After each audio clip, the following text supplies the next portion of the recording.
The Department of Justice seems to be putting the heat on narcotics agent Major Ferdinand Marcelino. Marcelino had accused DOJ prosecutors of accepting bribes from suspected drug pushers.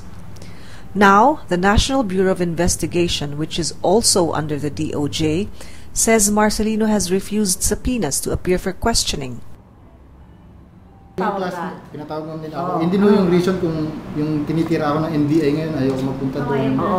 Pero hindi man totoo na hindi po man totoo yun, ayoko magpunta doon. Ang unang subpoena ko, na-receive ko nung the day na magkakaroon ng congressional inquiry. So nandoon ako sa Congress nung sinabina nila ako, and I don't think nandun din sila noon eh. Nandun din sila noon, and in the first place, sabi ko sa kanila hindi ako makaka-attend dahil nasa operation man ako that time. Kaya ako na-late yun, no? Doon kay Vincent. Yun kay Vince, nung nakuha namin si Vince. Yun din yung reason kung bakit ako na-late sa sa Congress, kasi hindi ko naman talaga alam na mag-a-attend ako doon noon eh.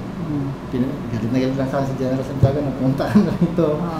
Kailangan pull out ka na dyan. Kung nasan ka, pull out ka na dyan, tumakbo rito.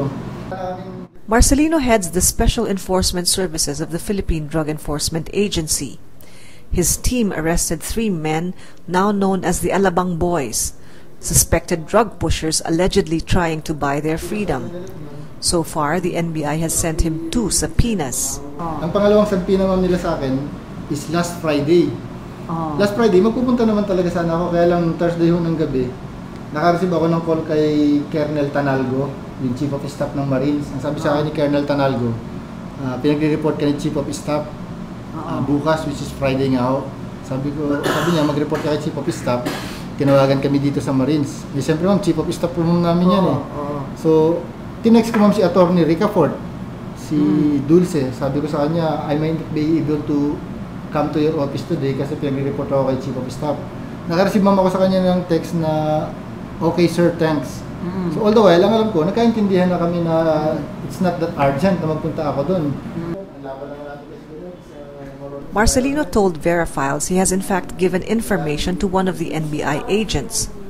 One such piece of information supposedly came from a text message sent by a security guard. The text message said that the 50 million peso supposed bribe money came from Christmas bonuses intended for employees of one of the suspects. But it was given in confidence to the NBI. Pero that's a raw information eh. Kaya ayoko sana ilabas yun. That's a very raw information. Hindi namin na-verify, hindi nga namin na-check kung totoo eh. But I show it to Attorney Ricafort of the NBI. Kasi agreement nga namin, she will treat everything na as an ordinary person lang eh, as if wala lang eh. So nung tinanong ma'am niya ako, sino yung pangalan ng gwardiya sir? Sabihin niyo na kung sino yung pangalan ng gwardiya. So sabi ko sa kanya, so you see, that is why I am telling you na you can never be impartial. Kasi if you just treat, or if you're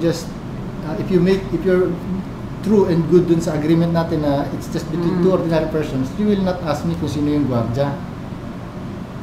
Sabi niya sa akin, ma'am, okay sir, you're good. Sabi niya sa akin, expression talaga niya, sir, you're good.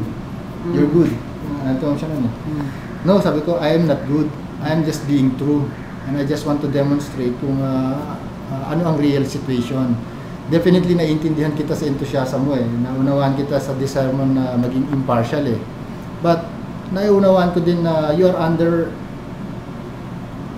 an office na who can be a coercive force or administrative force against you. So dun pa lang sa sitwasyon na yun, somehow, nasa alanganing sitwasyon ka na. Sabi ko sa kanya, kung may delikadesa nga siguro ang